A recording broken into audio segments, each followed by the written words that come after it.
ทิเบตดินแดนศักดิ์สิทธิ์บนหลังคาโลกกับการเดินทางสู่เมืองติดชายแดนเนปาลที่ยิ่งห่างไกลยิ่งได้สัมผัสความสวยงามทางวัฒนธรรมมากขึ้นอาจจะไม่ใช่จุดหมายปลายทางของใครหลายๆคนมากนักแต่จริงๆแล้วในอดีตเป็นเมืองที่สำคัญแห่งหนึ่งอย่างวัดแปลกแห่งนี้นะคะนี่คือหนึ่งในวัดที่สูงที่สุดในโลกตลาดท้องถิ่นชื่อดังรวมของขายสุดแปลกที่มาจากธรรมชาติอันศักดิ์สิทธิ์มันจะจริงอย่างที่เขาว่าไหมสิ่งเนี้ยคือสิ่งที่สำคัญแม้มันจะเป็นก้อนหินที่ดูโง่ก็ตามกับการเดินทาง 48 ชั่วโมง 900 กิโลเมตรผ่านทะเลสาบที่เห็นวิวภูเขาที่สูงที่สุดอันดับ 14 ของโลกแถมได้เจอร้านกาแฟสดที่ไม่คิดว่าจะมาอยู่ตรงนี้ได้ฉันรู้สึกดีใจขึ้นมาทันทีกับการให้ได้แวะจอดทะเลสาบแห่งนี้และที่สำคัญค่ะบนถนนเส้นทางนี้นักท่องเที่ยวน้อยลงแต่กลับเต็มไปด้วยคนท้องถิ่นที่มีเป้าหมายเดียวกันฮัลโหลวันที่ 21 ของการเดินทางโค้งสุดท้ายสู่เส้นทางแสวงบุญไกลล่าจะเป็นยังไงไปด้วยกันค่ะทุกคนกับคลิป 48 ชั่วโมงสุดท้าย 900 กิโลเมตรสู่ภูเขาศักดิ์สิทธิ์ไกลล่า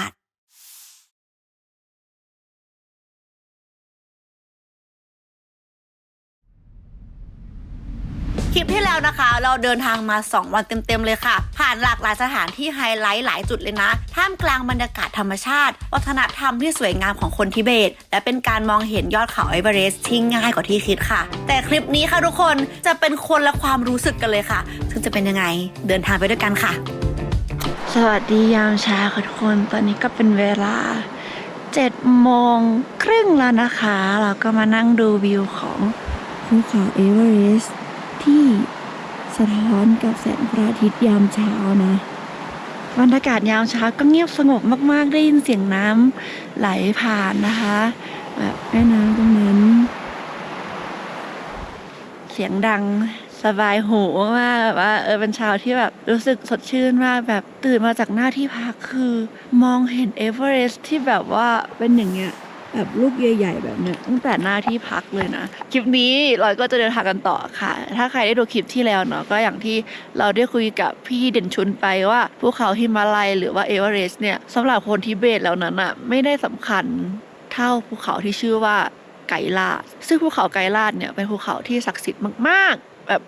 มากๆเลยสำหรับคนทิเบตคลิปนี้เราก็เลยจะเป็นคลิปที่เราจะเดินทาง900 กิโลเมตรนะคะเพื่อที่จะไปยังจุดเริ่มต้นของการเดินแสวงบุญของคนที่นี่ที่เขาเรียกว่าโครานั่นเองก็เช้าวันใหม่นี้เราอาจจะขอนั่งดูวิว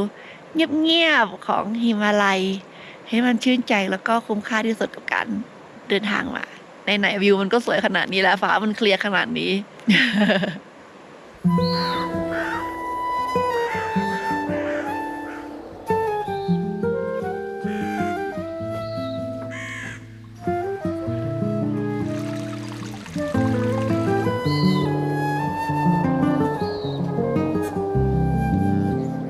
โอเคค่ะแล้วตอนนี้เราก็มาอยู่ที่รมบุกโมนาสทรีนะคะก็คือเป็นวัด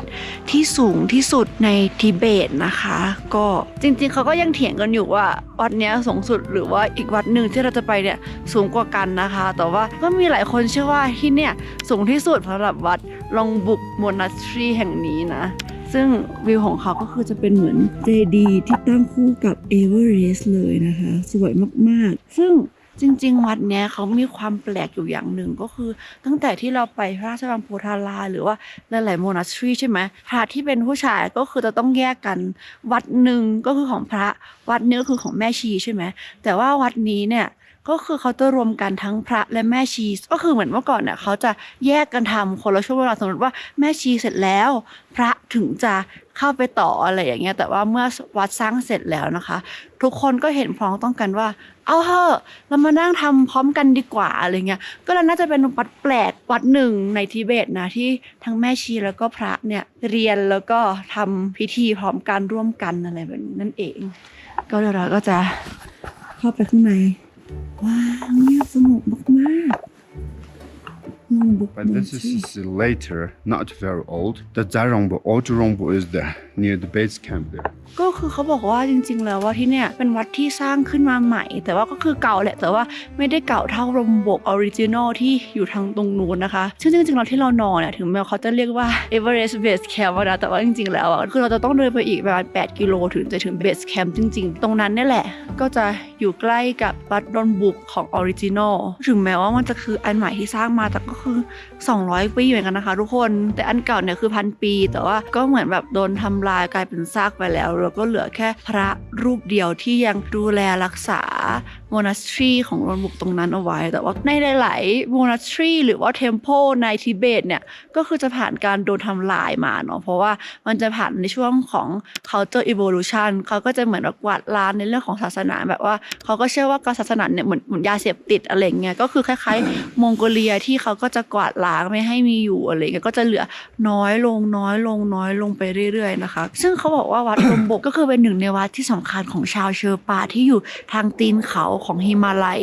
ซึ่งจริงๆชาวเชอร์ปาในอดีตนะคะมีถิ่นฐานมาจากทางตะวันออกของทิเบตนะเริ่มอพยพมาเนปาลราวศตวรรษที่ 15-16 เนี่ยแหละโดยมีวิถีชีวิตนะคะผูกพันกับการเลี้ยงสัตว์พวกจามรีลาม้าอะไรแบบนี้เนาะจนถึงช่วงที่เขาเนี่ยมีนักสำรวจชาวอังกฤษนะคะพยายามจะขึ้นยอดเขาเอเวอเรสต์ค่ะก็เข้ามาพบทักษะที่เก่งกาจของชาวเชอร์ปาเขาก็เลยจ้างค่ะให้ไปเป็นไกด์สำรวจตั้งแต่นั้นมาแต่ก็ยังขึ้นไม่สำเร็จสักทีนะคะจนสุดท้ายค่ะถึงปีค.ศ. 1953ค่ะทุกคนก็มีชายชาวนิวซีแลนด์ค่ะเคียงคู่กับชาวเชอร์ปาขึ้นไปพิชิตยอดเขาเอเวอเรสต์ได้สำเร็จคนแรกของโลกชาวเชอร์ปานะคะเขามีความแข็งแกร่งมากๆทำงานได้ดีกว่ามนุษย์ธรรมดาอย่างเราอีกค่ะเวลาอยู่ที่สูงนะคะแม้ออกซิเจนเนี่ยจะเบาบางแค่ไหนเขาเนี่ยก็สามารถเดินได้จะเหนื่อยน้อยกว่าคนอย่างเราด้วยแล้วก็ไม่ค่อยป่วยในระยะยาวด้วยค่ะถือว่าสุดยอดมากๆวัดแห่งนี้ก็จะเป็นวัดที่สำคัญของชาวเชอร์ปาฝั่งในป่าที่เขาจะมาแสวงบุญกันนี่เราก็จะเห็นแม่ชีนะคะคาชิเดเลแล้วก็ต้องซื้อบัตรเข้าเหมือนกันนะฮะโอเคดี Souvenir. ซูวิเนียร์เกน30 หยวนนะก็ประมาณ150 บาทในการเข้าวัดรมบุกนะคะก็เดี๋ยวเราจะเข้าไปกัน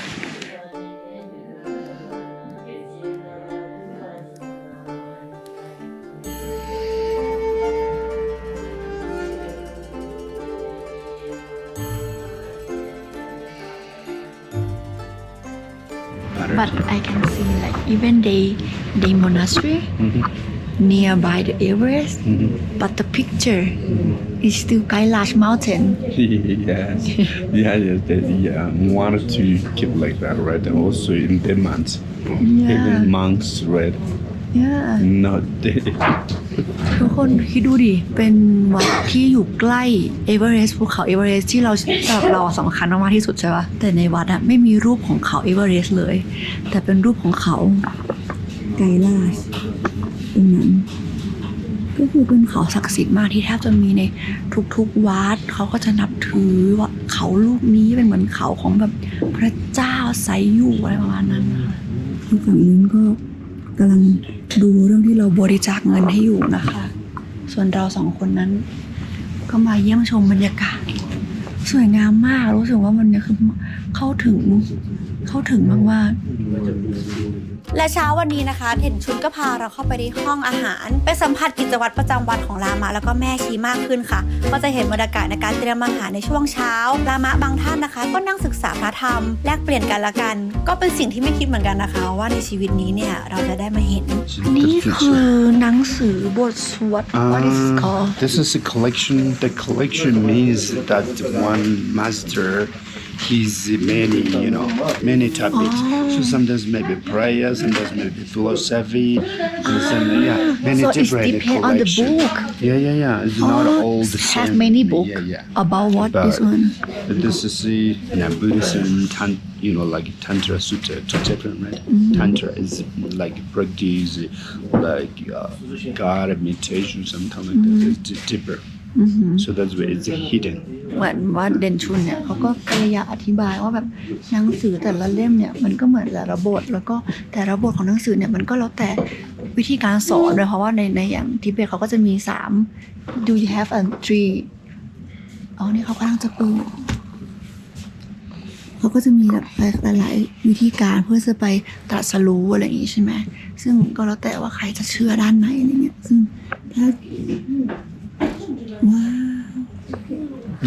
write in Tibet language or is Tibetan. Tibetan language Tibetan, yeah. And sometimes I also some monks they wanted the book. This is traditional books like this, right? No, today's book is Like this, easy yeah. to take, right? But this is also they asked me to design it. ask you to design the book Yes, this is by me like that. You can เขียนหนังสือ so you write it or like this book on the phone yeah. you that's only you not Not everyone No, there are a lot of people maybe can do that. you that's the one who lay out Yeah. Already there, original. okay. There's a copy and a design. อ๋อเขาแค่ดีไซน์ว่ามันต้องไว้ตรงไหน ความใหญ่ความกว้างความยาวอะไรอย่างนี้ Yeah. Wow you do many things for Tibetan people นะ Yes. คือจริงๆแล้วไกด์เราอ่ะเคยเป็นพระมาก่อนนะคะ ก็คือเคยเป็นหนึ่งในคนที่ไปเรียนนักพุทธศาสนาไกด์ของเราเขาก็เลยจะมีความรู้ความเข้าใจเกี่ยวกับกระบวนการวิธีเข้าใจถึงศาสนาอย่างแท้จริงอะไรเงี้ยเขาจะลึกมากถ้าคุยกับเขาเนี่ยทั้งวันไม่จบนะ Easy way. I want to not finish it. Did it อืม Tibet in the past. นอกจากที่ไกด์เราเนี่ยนะคะจะเป็นไกด์แล้วคนเขียนคอลิกราฟีแล้วเคยเป็นพระมาแล้วเขาเขียนหนังสือสอนภาษาอังกฤษเป็นภาษาทิเบตตีพิมพ์500 เล่มเพื่อแจก you sell or you give it for free For free. for free 500 book A 500 book, yeah. คือเขาเขียนแล้วก็ทำ500 เล่ม แจกคนที่สนใจอยากจะเรียนภาษาอังกฤษ เพราะตัวเขาเองเนี่ยที่เขาได้ภาษาอังกฤษมา คือไปเรียนกับอาจารย์ชาวทิเบตคนหนึ่งที่ได้ภาษาอังกฤษ6 เดือนที่เหลือฝึกเอง ดูไกด์แล้วดิภูมิใจในตัวไกด์เขาทำหลายอย่างมากคือเขาทำทุกอย่างเพื่อคนทิเบตที่แท้ทรูทุกคนเก็ตไหมคือการรับนักท่องเที่ยวมาอย่างเรา สิ่งเหตุผลหนึ่งก็คือเขาอยากให้เราได้สัมผัส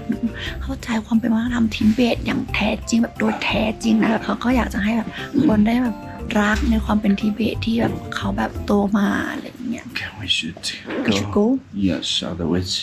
to be late gonna be to Saga. โอเคว้าว ตรงเจดีสีขาวตรงนี้นะคะ เขาบอกว่าเป็นจุดชมวิวเอเวอเรสต์ที่ดีที่สุดในบริเวณนี้เลย ในวัดเนี่ยจะมีพระธาตุแล้วก็รูปปั้นเทพเจ้าองค์สำคัญทางศาสนา ประดิษฐานอยู่ในอุโบสถหลัก มีภาพวาดฝาผนังที่แสดงถึงศาสนา และวัฒนธรรมทิเบตอย่างสวยงามเลยค่ะ การได้เข้ามาสัมผัสวัดรองบุกเนี่ยถือว่าเป็นการเริ่มต้นการออกเดินทางในเส้นทางศักดิ์สิทธิ์ครั้งเนี้ยได้อย่างดีเลยเจนชุน so where are we gonna go next Next up is the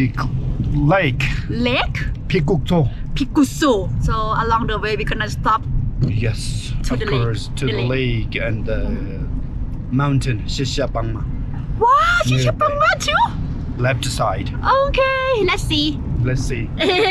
เมื่อกี้หลับมาหลับแบบหลับไปเลยสลบมากเพลียไปหมดเลยทุกคนก็คือแบบว่ามันหนาวใช่ไหม-10เนาะแล้วเราก็แบบตื่นเช้านู่นนี่นั่นอะไรอย่างเงี้ยก็เลยหายไปเลยแต่ว่าตอนนี้ตื่นแล้วนะคะทุกคนก็เดี๋ยววันนี้เราจะเดินทางกันทั้งวันนะก็คือจะเป็นเดินทาง2 วันใช่ไหม900 กิโลเมตรนะคะแล้วก็ระหว่างทางเนี่ยเราก็จะไปแวะทะเลสาบสวยๆแล้วก็ไปดูภูเขาเชปังมานะเชปังมาเนี่ยก็จะเป็นหนึ่งในภูเขาศักดิ์สิทธิ์เหมือนกันลูกหนึ่งที่แบบว่าคนทิเบตก็ให้ความนับถือนู่นนี่นั่นก็เดี๋ยวเราก็จะไปดูวิวกันอาจจะไม่ได้แบบไปใกล้นะก็คือถ้าไปใกล้คงไปไกลใช่ป่ะแต่ว่าเราก็จะไปดูวิวภูเขาแบบว่าทอดยาวอะไรอย่างเงี้ยใดๆตื่นเต้นโอเค let's go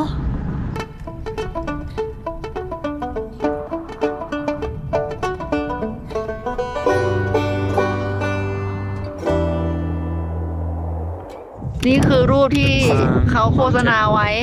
Shishapangma. และนี่คือของจริง Where is the Himalaya mountain At the back side of you, behind you. Where ทุกคนตอนนี้คือลมมันแรงแบบแรงจนโดรนอ่ะบินไม่ขึ้นอ่ะแล้วพอลมมันแรงอ่ะเหมือนไอ้พวกมันก็พัดทรายพวกเนี้ยแล้วก็ฝุ่นมันก็บังหิมาลัยที่มันจะเป็นเทือกเขาสวยๆอ่ะ I wanna see Shishapangma the one that you told me อ่ะ Shishapangma isแต่ไว้เห็นแต่ขาวๆ Oh so sad not the time to see the mountain at the moment. Where is the horse In the picture they have a horse is running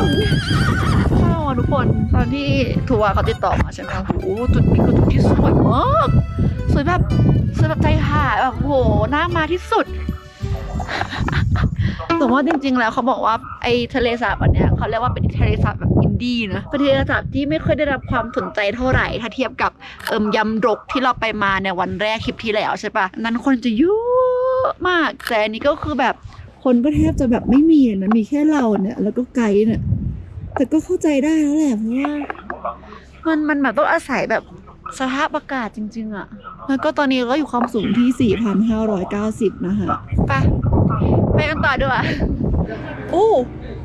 มีร้านกาแฟขายเหรอเฮ้ยสะพานส้มโปรดคาเฟ่เฮ้ยฉันไม่ได้กินกาแฟตั้งแต่เช้าแล้วมันมาตั้งอยู่ตรงนี้ได้ไงวะโอเควันมิลคาเฟ่อย่างน้อยก็มีกาแฟให้เรากินในยามบ่ายวันนี้ Coffee. Can't live without coffee. Coffee very important. Really? It's like a holy drink. Butter tea is most important for Tibetan. Butter tea. Not the coffee. We don't like coffee at all. ว้าวสองสวรรค์ประทานโปรดจากดินแดนที่ไม่มีอะไรเลยกลับกลายเป็นดินแดนที่มีกาแฟอยู่ในนี้ Thank you เช่นนี้ 不客气，拜拜。บายบายอุคาชิแปลว่า you're welcome ฉันรู้สึกดีใจขึ้นมาทันทีกับการให้ได้แวะจอดทะเลสาบแห่งนี้ นี่ถึงแม้เราจะไม่มีเทือกเขาหิมาลัยแต่ฉันก็เอาตัวเนี้ยไปวางแทนได้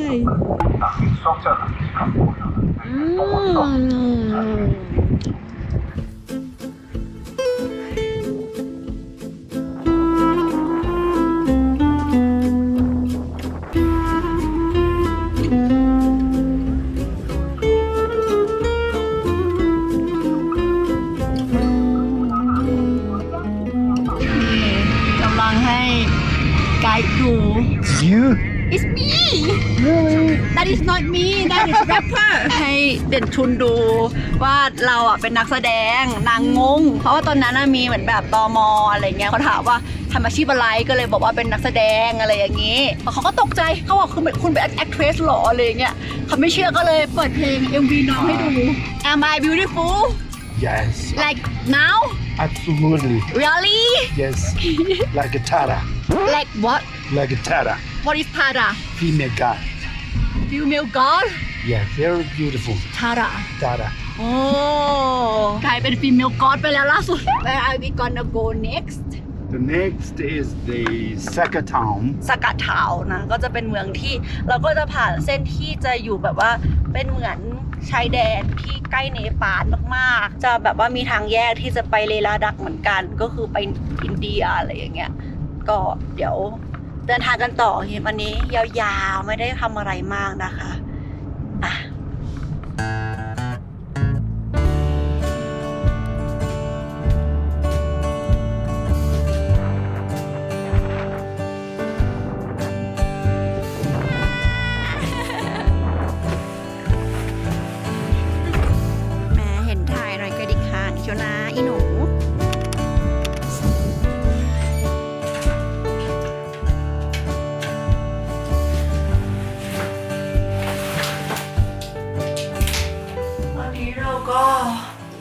มาถึงเมืองชิกาเซะแล้วนะคะถึงไวมาก4 โมงเย็นงงเลยความแปลกของห้องเนี่ยเหมือนที่เข้ามาเลยนะคือเราเห็นไอ้เครื่องเนี้ยซึ่งเราไม่แน่ใจว่ามันคือเครื่องอะไรแต่มันไม่เคยเห็นในโรงแรมปะแต่คิดว่าจะเป็นเครื่องทำออกซิเจนเหรอน่าจะใช่นะเพราะว่ามันเหมือนมีสายแบบที่เอาไว้แบบเสียบรูจมูก2 ข้างแบบเนี้ยแล้วก็ตรงนี้เราก็เห็นแบบว่ามีก็เรียกอะไรอะดิฟฟิวเซอร์เหรอไม่แน่ใจเหมือนเครื่องทำออกซิเจนเหรอไม่รู้อะแต่เข้ามารู้สึกว่ามันอยู่โรงพยาบาลอะเก็ตปะมองก็แบบเตียงเครื่องอะไรอย่างเงี้ยก็แบบมันคงจะเป็นเมืองที่อยู่จุดที่มันสูงอะเนาะแล้วก็เป็นเมืองที่ตอนแรกเขาบอกว่าเป็นอยู่แบบชนบทหน่อยๆใช่ปะตอนแรกก็คิดว่าแบบมันต้องบ้านๆอะไรเงี้ยแต่ว่าพอดูบรรยากาศของเมืองแล้วอะนี่คือเมืองชิคาเซะนะคะไม่แน่ใจออกเสียงถูกหรือเปล่าเนี่ยมันดูเป็นเมืองใหญ่เหมือนกันนะทุกคนแล้วก็แบบว่าทุกคนเห็นเครื่องแดงๆนั้นไหมนั่นน่ะคือเครื่องเทสลารถยนต์ไฟฟ้าเว้ยวันนี้ไหนๆเราก็ถึงเมืองไวเนาะคิดว่า น่าจะดีถ้าเราออกไปเดินเล่นดูเมืองหรือว่าชนบทในทิเบตสักหน่อยว่าตอนเนี้ยมันถึงไหนแล้วแต่ว่าตอนเนี้ยขอพักสักแป๊บหนึ่งขอเช็คอินหน่อย กินกาแฟมาแล้วปวดอึทำไมฉันต้องบอกพวกแกทุกอย่างด้วยเนี่ยฮะแต่เอาเป็นว่าเดี๋ยวเราขอพักกันแป๊บหนึ่งนะคะแล้วเดี๋ยวเราจะออกไปเดินเล่นกันในยามเย็นวันนี้โอเคตอนนี้เราก็อยู่ในเมืองซากะแล้วนะฮะแล้วเดี๋ยวเราจะให้ดูบรรยากาศยามเย็นที่เมืองนี้นี่เงียบสงบมากๆนี่คือเป็นเมืองแบบห่างไกลมากๆนะแต่ว่าเขาก็ยังมีตึกแบบสไตล์โมเดิร์นเนาะโมเดิร์นสไตล์ Tibetan restaurants. ทิเบต The covered, the door set opens cover something. That's just Tibetan restaurant. if you wanna go to the local restaurant you have to find something like this Something like this. So then you can find, okay? โอเคซึ่งเราคิดว่าสำหรับเราก็แนะนำว่ามาเที่ยวทิเบตอยากให้อุดหนุนคนท้องถิ่นเนาะเขาจะได้มีรายได้กันโดยเข้า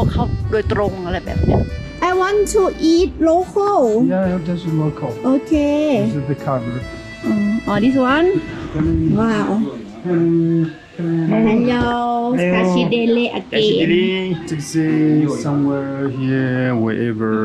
โอเคที่เห็นเช้าๆแบบนี้นี่คือจะ1 ทุ่มแล้วนะก็คือด้วยความที่ว่ามันเป็นแบบพื้นที่สูงเนาะเวลามันแบบทุ่มหนึ่งมันก็ยังไม่มืดเพราะว่ามันอยู่บนสูงสวัสดีครับสวัสดีค่ะ That one This is not. This is like a dumpling. dumpling Dumpling. so which one you recommend I should try for like Tibetan food This one is a very good one. Like a Charmian. Tibetan traditional. It's a Tibetan style, not like Chinese German.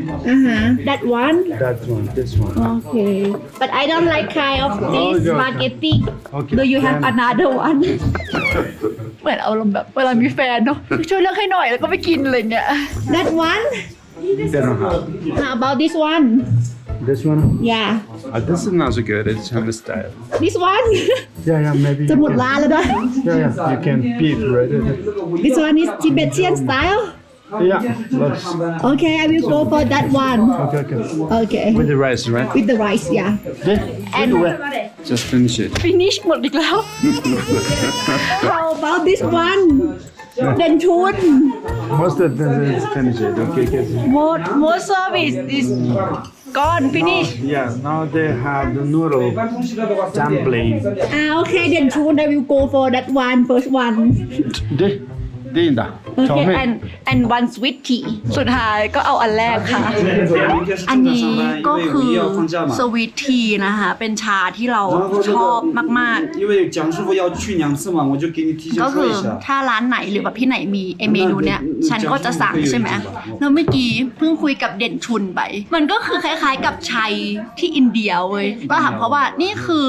สวิตทีใช่ไหมแล้วเขาบอกว่าก็ชัยนั่นแหละชัยก็คือถ้าใครที่ได้ดูคลิปสตรีทฟู้ดหรือว่าที่เราไปอินเดียจะเห็นว่าเราสั่งไอแบบชัยอ่ะที่มันเป็นแบบเทเป็นกับเป็นชาหวานที่อินเดียใช่ป่ะว่าจะเป็นตามรถไฟตามร้านอาหารหลายๆอย่างเราก็จะกินชัยหรือว่าเวลาไปเนปาลเราก็จะไปสั่งมาซาลาทีหรืออะไรเงี้ยบ่อยๆคือเราชอบเมนูนั้นมากใช่ป่ะแล้วเราก็เพิ่งรู้ว่าไอเมนูเนี้ยมันก็มีที่มาที่ไปเชื่อมโยงกันคือจริงๆแล้วเราก็เล่าตั้งแต่ที่ลาซากรุงลาซาใช่ไหมที่เรากินไอเมนูเนี้ยที่ร้านดังของเขาอ่ะเฮ้ย thank you อ๋อนี่มันคือแบบผัดหมี่ it's very similar to Nepal มันคือเมนูที่เนปาลเลยทุกคนเวลาเราไปไฮกิ้งที่หิมาลัยอ่ะมันคืออิทธิพลส่งต่อกันมาหมดเลยอ่ะมันคือแบบด้วยความที่มันอยู่ใกล้ๆกันเนาะไหนชิมดีรสชาติมันจะเหมือนกันไหมtasty delicious yummy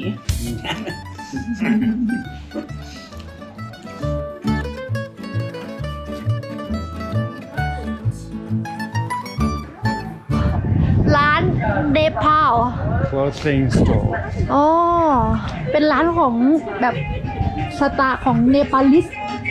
เข้ามาก็คือเสียงแบบเพลงเนปาลเลยนะแล้วเขาก็จะมีเหมือนแบบว่าขายทูบขายอะไรเนาะแล้วเขาก็มีเหมือนแบบขายเสื้อกันหนาว What are you buying? sunscreen prepare for Kailash I think I think maybe I need this thing this is gonna be cold in Kailash นี่น่าจะเหมือนกันนะเนี่ย99หยวนเหรออยู่เท่าไหร่วะเนี่ย thank you อ๋อด้วยความที่เมืองนี้แบบว่าติดกับเนปาลเนาะมันก็เลยมีร้านแบบเนปาลสโตร์แถวนี้แล้วก็ได้ถุงมือมาดีเลยตอนแรกว่าจะหาซื้อเหมือนกันลืมพอเห็นแล้วก็นึกขึ้นได้ว่าต้องมีนี่ก็เป็นบรรยากาศยามเย็นของเมืองซากะนะฮะหนึ่งเมืองที่เราจะมาหยุดเพื่อที่จะไปเดินเขาไกลาชเมืองก็จะเงียบๆหน่อยเนาะแบบไม่ค่อยแบบมีคนเท่าไหร่ can we call this one this countryside โอเคก็คือเมืองในชนบท เมืองใหญ่แล้วกันของชนบทเพราะว่าจริงๆมันก็จะมีแบบชนบทก็มีนะคะแต่ว่าก็จะเป็นหนึ่งในเมืองใหญ่ก็จะเป็นฟีลลิ่งประมาณนี้ก็ยังมีตึกสูงๆอะไรอย่างนี้อยู่นะแต่ก็คนก็จะน้อยๆแล้วก็ถ้าดึกเนี่ยร้านอาหารก็จะเริ่มปิดกันละแล้วก็ใส่ก็จะเป็นของโลคอลเลยก็จะไม่ได้มีแบบเขาเรียกอะไรร้านแบบดังร้านแฟรนไชส์มาเปิดเท่าไหร่อันนี้ก็จะเป็นตัวอย่างของร้าน This is Chinese restaurant right ก็คือถ้าเป็นร้านคนจีนก็จะเป็นร้านอย่างนี้ใช่ปะถ้าเป็นร้านของคนทิเบตก็จะเป็นมีผ้ามีการตกแต่งที่เราจะมองออกเลยว่า คือเป็นร้านอาหารแบบท้องถิ่นสไตล์ทิเบตอะไรเงี้ยก็เผื่อใครมาจะได้แบบดูออกว่าเฮ้ยอยากกินอาหารจีนหรืออยากกินอาหารทิเบตอะไรแบบนี้เนาะ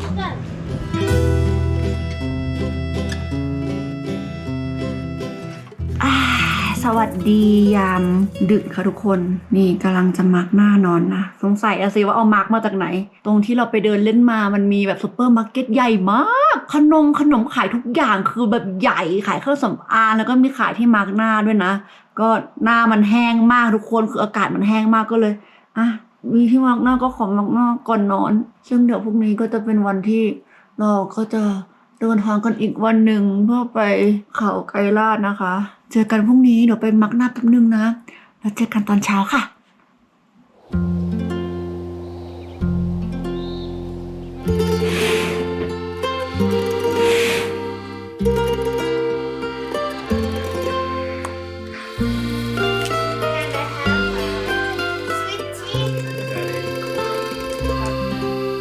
สวัสดีสำหรับวันที่22ของการเดินทางนะคะและนี่ก็คืออีกวันหนึ่งที่เราจะเดินทางไปยังภูเขาไกลาช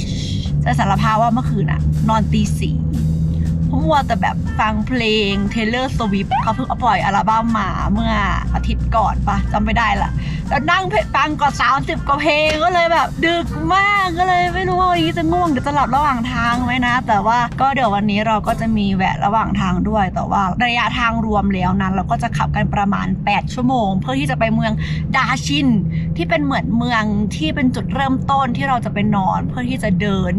โคราก็จะเรียนรู้การทำโคราไปด้วยนั่นแหละก็เอาเป็นว่าเดี๋ยวนี้ก็เดินทางกันต่ออีกวันนึงนะคะโอเคไป let's go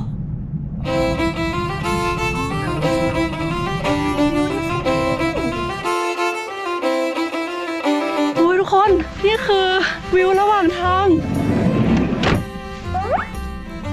ทำไมในโกโปรไม่เห็นอะไรเลยวะทุกคนคือจริงๆในกล้องไอ้ตรงนี้สวยมากว่าจะท้อนกับน้ำแล้วมันมียักษ์ตรงนั้นสวยมากเดี๋ยวเราขอแวะถ่ายรูปแป๊บหนึ่ง just moment นะเด่นชุนสวยสุดๆ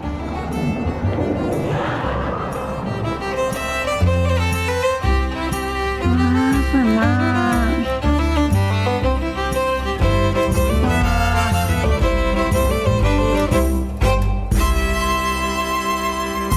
เนี่ยทุกคนวันนี้คือแบบวิวสวยมากคือมันเห็นแบบจามารีเยอะมากกว่าแบบเมื่อวานหรือว่าก่อนหน้าแล้วมันมีความแบบเราคุยกับเด่นชุนก็คือมันมีความคล้ายๆเลลาดักสูงมากตอนเนี้ยคือจากไอ้ภูเขาลูกเมื่อกี้หรือว่าสภาพหญ้าหรืออะไรหลายอย่าง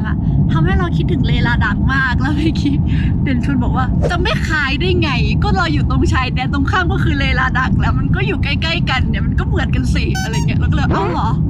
ใช่เขาบอกใช่ตรงข้ามเนี่ยคือชายแดนlike around here is like India border Yeah, that side. that side nearby เลลาดัก Ladakh is something. อ๋อ that's way day 2ของก่อนทางไปไกลลาดนี่วิวสวยจริง ชอบ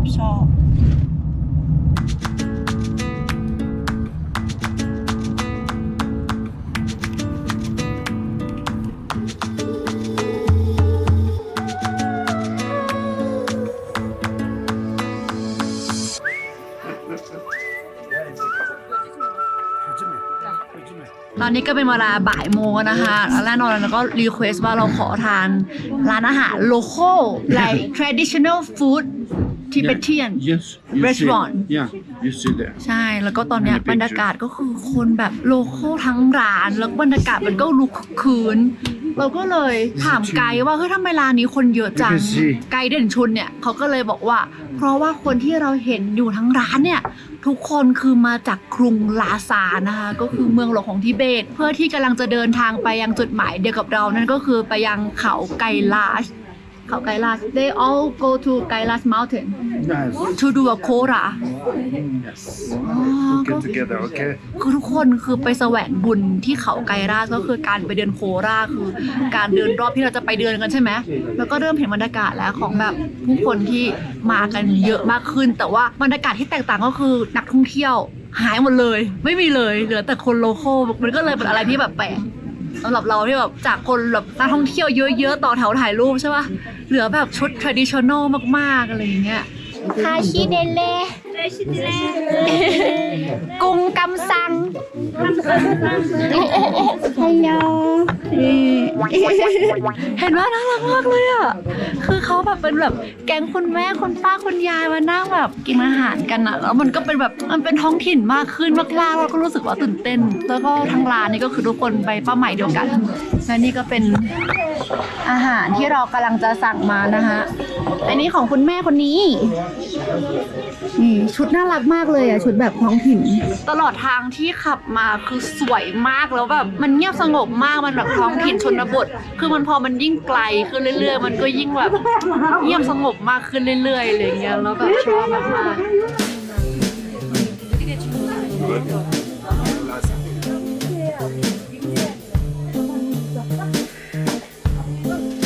อาหารแบบชาวทิเบต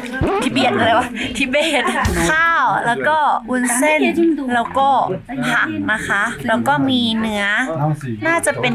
ยักษ์เหรอทุกคนกินเมนูนี้กันหมดเลยทั้งร้านจะถามว่าอร่อยไหมจะตอบเลยว่าไม่ใช่แนวบายบายนี่เหล่าคุณแม่ทั้งหลายเดินทางกันต่อ so cute they're so cute why they have to do like this like bless you Not like goodbye. So, no, goodbye. See you later. It's better read like this. goodbye do like softer And play the way, right? okay to on your more respect okay In Thailand, they use good morning. Something like that. สวัสดีค่ะ in Thailand we do like this for Tibetan you do like this Sometimes like this. Sometimes no, like that's good. no one do this Okay. เด็กทุน goodbye no one do Yeah, just look at that. goodbye เดี๋ยวเราจะกินข้าวแล้วเราจะไปกันต่อนะฮะสนุกสนานกันทีเดียวเชียว so Oh. where are we gonna go after this 공규석. Kongusok it's a lake 공규석. okay it's always hard to breathe รู้สึกแบบอยู่มาหลายวันก็ยังหายใจลำบากทุกครั้งเวลาแบบเดินมันก็ยังเหนื่อยอยู่ดีอะโอเคทุกคนเดี๋ยวเราก็จะเดินทางกันต่อนะคะใกล้ละครึ่งทางละบ่ายโมง 40แล้วก็เดี๋ยวเราก็จะมีแวะไปทะเลสาบระหว่างทางกันนิดนึงนะคะไปค่ะไปกันต่อเย้การเดินทางที่เข้าใกล้จุดเริ่มต้นของภูเขาศักดิ์สิทธิ์นะคะบรรยากาศสองข้างทางเนี่ยก็เริ่มสงบแล้วก็มีสิ่งที่เป็นสัญญาการเคารพศาสนาเนี่ยเพิ่มขึ้นเรื่อยๆด้วยอย่างเช่นกองหินนี้ค่ะที่เป็นสิ่งก่อสร้างทางศาสนาที่ชาวทิเบตมักทำขึ้นมาเพื่อเคารพธรรมชาติแล้วก็สิ่งศักดิ์สิทธิ์ทำให้เรารู้สึกว่าการเข้าใกล้ภูเขาศักดิ์สิทธิ์อย่างไกลลาดมากขึ้นแล้ว ตอนนี้เราก็มาอยู่เขาเรียกว่าอะไรอะเป็นเหมือนตลาดเหรอตลาดเล็กๆระหว่างทางนะแล้วก็ข้างหลังเนี่ยก็จะเป็นแม่น้ำนะคะเขาเรียกว่าอะไรทะเลสาบโมซาวาน่าไม่แน่ใจว่าออกเสียงถูกหรือเปล่านะแต่ว่าอันนี้ก็ใกล้จะถึงเมืองดาชุนชื่อมันยากมากเลยใกล้จะถึงเมืองที่เราจะไปพักแล้วแหละเราก็เลยแวะมาทะเลสาบกันนะคะแล้วเราก็มาเจอว่าเขามีขายของกันด้วยก็เลยจะมาดูว่าเขาขายอะไรอันนี้น่าจะเป็นเหมือนแบบปลาในแม่น้ำเหรอ Fish. dry fish Yeah, dried. ก็คืออันเนี้ย This is very good for the especially particular who the ladies who has like pregnant. Easy to give birth. เขาบอกเป็นปลาที่มาจากแม่น้ำข้างหลังใช่ไหมที่เราจอดตรงเนี้ยซึ่งแม่น้ำข้างหลังมันคือแบบแม่น้ำศักดิ์สิทธิ์ของคนที่นี่แล้วเขาก็เลยเอาปลาขึ้นมามันไม่ใช่ปลาแบบกินเพื่ออร่อยแต่มันคือกินเพื่อความพุทธศาสนาอะไรอย่างเงี้ย What is this herb Earth. earth Yeah, sand, earth from the lakeside. ทุกอย่างที่มาจากทะเลสาบข้างหลังของหมู่บ้านเนี่ยก็คือขายหมดเลยก็คือเป็นของศักดิ์สิทธิ์แทบจะทุกอย่างอย่างนี้เขาก็ขายทรายนะหินก็ขาย this stone they also sell a stone Yeah, yeah. ก็คือการที่เขาขายหินก็คือบางทีบางคนเขาก็จะเอาไปสร้างสถูปไปสร้างเจดีย์อะไรเงี้ยเขาก็จะเก็บพวกเหมือนแบบของศักดิ์สิทธิ์จากแบบทั่วของทิเบตว่าจะเป็นทะเลสาบศักดิ์สิทธิ์เขาศักดิ์สิทธิ์อะไรเงี้ยที่มันเป็นแบบว่าธรรมชาติเขาก็จะเก็บมาทำเป็นสถูปอะไรอย่างเงี้ยเพื่อสร้างให้วัดนี่ก็จะเป็นหนึ่งในของศักดิ์สิทธิ์คือไม่แก้เหมือนเขาพูดดีมากเลยนะเขาบอกว่าถ้าเป็นคนอื่นที่ไม่ใช่คนพุทธก็คงจะมองว่าเป็นหินธรรมดาที่แบบเก็บตามพื้นพวกนี้ที่เราเห็นที่เขาวางแบบอย่างนี้ใช่ไหมแต่ถ้าสำหรับคนที่แบบว่าเป็นพุทธแบบว่าชาวทิเบตหรือคนที่เชื่อในเรื่องแบบทะเลสาบศักดิ์สิทธิ์หรืออะไรเงี้ยสิ่งเนี้ยคือสิ่งที่สำคัญแม้มันจะเป็นก้อนหินที่ดูมันจะดูโง่ก็ตามอะไรเงี้ยก็คืออยู่ที่ความเชื่อของแต่ละคนเลยหินทรายข้ามแม่น้ำทะเลสาบเขาก็ขายเชื่อไหม Do they sell like water in the lake Yeah, yeah. Can I see Don't say it's that one Also here. ด้านในเขาขายน้ำทะเลสาบจริงๆด้วย It's a Also, some are not from the lake. Some are comes from the Kailash. There's spring. The spring. นี่ไม่ใช่น้ำจากทะเลสาบแต่ว่าเป็นน้ำจากภูเขาไกลาช It's very good for sight. Eye drop. ไอดรอปหยอดตาเป็นน้ำแบบสปริงเขาเรียกว่าน้ำที่ผุดจากธรรมชาติอะจากเขาไกลาชแล้วเขาก็เอาไปหยอดตาอะไรอย่างเงี้ยแล้วก็ทำดีต่อร่างกายอะไรประมาณนั้นนะคะเขาขายทุกอย่างที่แบบน้ำที่มาจากธรรมชาติจากดินแดนศักดิ์สิทธิ์เขาขายกันหมดเลยเนาะ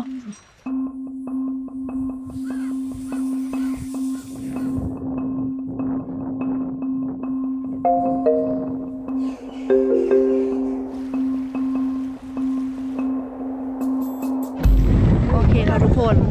ก็ประมาณนี้พื้นที่ตรงนี้นะโอ้สุดยอดเลยเปิดโลกมากไม่ใช่ตลาดธรรมดาไม่ใช่แม่น้ำสวยๆธรรมดาไม่ใช่ภูเขาสวยๆธรรมดาแต่ทุกอย่างมันคือ holy place อะแบบพื้นที่ศักดิ์สิทธิ์อะโอ้โหนี่เราเข้าใกล้ขึ้นทุกทีนะเดี๋ยวถ้าระหว่างทางเราเห็นเดี๋ยวเราอาจจะถ่ายให้ดูแต่ว่าเขาบอกว่าช่วงนี้อาจจะไม่ใช่ช่วงเพราะว่าเดือนหน้าเนี่ยเดือนพฤษภาจะเป็นเดือนแบบว่าเขาเรียกว่าอะไรวันสำคัญของทางพระพุทธศาสนาของชาวทิเบตช่วงนั้นนะเหมือนคนเขาก็จะรอเดือนหน้ามาทำกันก็คือเดินรอบไกลลาดเขาบอกตอนนั้นอ่ะคนจะเยอะมากกรุงราชาก็จะเยอะมากเหมือนกันอะไรอย่างเงี้ยเพราะฉะนั้นช่วงนี้อาจจะเป็นช่วงแบบคนกำลังจะเตรียมตัวเพื่อจะไปทำแสวงบุญเดือนหน้ากันอะไรอย่างเงี้ยก็ไม่แน่ใจว่าเราจะเจอไหมแต่อย่างน้อยเราก็เจอพี่ๆคุณป้าในร้านอาหารใช่ไหมก็คิดว่าอาจจะมีให้เห็นอยู่บ้างที่เขามาทำแสวงบุญนะเนาะแล้วก็ตรงนี้ก็จะเป็นเห็นไหมข้างหลังก็จะเป็นแม่น้ำสวยๆถ้าปกติแล้วถ้ามีคนแบบพื้นที่มาก็จะเห็นในระหว่างทางก็จะเริ่มมีคนแบบว่ากราบไหว้กันแล้วก็ยาวไปจนถึงเขาไกลละโอ้นี่เราจะได้เห็นของจริงเหรอนี่เคยฟังแต่เรื่องเล่ามาเนี่ยที่แบบเห็นแต่แบบในเขาเรียกว่าอะไรอะdocumentary สารคดีอะไรอย่างงี้ใช่ป่ะแต่นี่คือเราได้มาลงแบบพื้นที่ศักดิ์สิทธิ์จริงๆแล้วอะ และการเดินทาง 48 ชั่วโมงก่อนถึงจุดเริ่มต้นของภูเขาศักดิ์สิทธิ์ที่สุดในโลกไกลลาชก็เสร็จสิ้นแล้วค่ะ ตลอดระยะทาง 900 กิโลเมตร เราได้เห็นความศรัทธาจากสัญลักษณ์ทางธรรมชาติจากผู้คนหรือสิ่งเล็กๆอย่างสินค้าท้องถิ่นที่ชาวทิเบตขายกันพอมาถึงตรงนี้เนี่ยเรารู้สึกทันทีเลยค่ะทุกคนว่าเส้นทางแสวงบุญสูงสุดแห่งหนึ่งของโลกเนี่ยอยู่ตรงหน้าเราแล้วค่ะ และคลิปหน้านะคะคือคลิปสุดท้ายที่สำคัญที่สุดกับการแบกเป้เดินเท้าเข้าเขาไกลาชในระยะทาง 52 กิโลเมตร 3 วันเต็มๆกับเป้าหมายที่จะผูกธงมนต์จุดศักดิ์สิทธิ์ที่สูงที่สุดบนความสูง 5,600 เมตรทุกย่างก้าวที่ได้เจอแต่คนที่แข็งแกร่งที่มีพลังศรัทธาสุดยิ่งใหญ่ได้เจอสถานที่ที่ตามจุดต่างๆราวกับดินแดนมหัศจรรย์เจอความสวยงามของเทือกเขาลำธารธรรมชาติที่ไม่เคยเห็นและเดินหน้าเข้าสู่ประตูสวรรค์ตามความเชื่อของคนที่แสวงบุญแห่งนี้ไปด้วยกันนะคะแล้วเจอกันใหม่คลิปหน้าค่ะ